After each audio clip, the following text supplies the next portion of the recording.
Bien avant de devenir la femme de François Hollande, Julie Gaillet a partagé la vie du cinéaste Santiago Amigorena.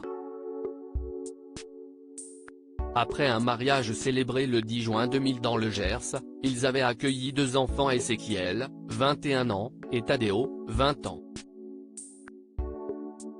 Malgré leur divorce en 2006, les 2 ex sont restés proches et ont fait leur possible pour élever leurs enfants ensemble. Lorsque Julie Gaillet a été prise dans le tourbillon médiatique qu'a été le début de sa romance avec François Hollande, Santiago Amigorena a été le premier à la soutenir. Dans une interview à Europe 1 en janvier 2014, l'acteur argentin la décrivait comme une actrice sublime, une mère qui s'occupe de ses enfants et comme quelqu'un que je connais évidemment très bien et avec qui je m'entends très bien. Je suis attristé et extrêmement surpris par tout ce qu'on dit sur elle.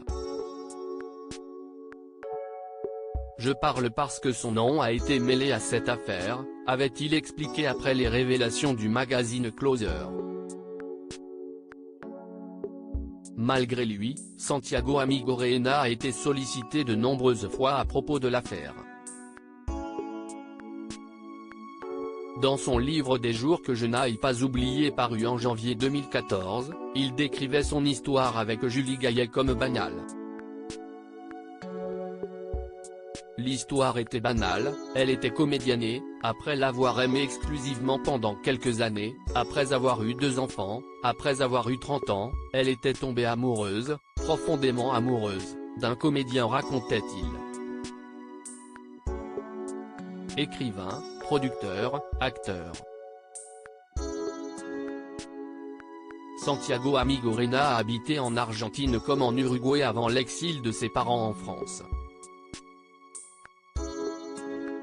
Dans les années 1990, il signe de nombreux scénarios, notamment Les gens normaux n'ont rien d'exceptionnel ou encore, Quelques jours en septembre, son tout premier film pour lequel il rencontre Juliette Binoche, en 2006. Le cinéaste partagera ensuite la vie de l'actrice jusqu'en 2009. Depuis, il est le compagnon de la scénariste Marion Quentin, épousée en 2018. Ensemble, ils sont parents d'un enfant âgé d'1 an et demi.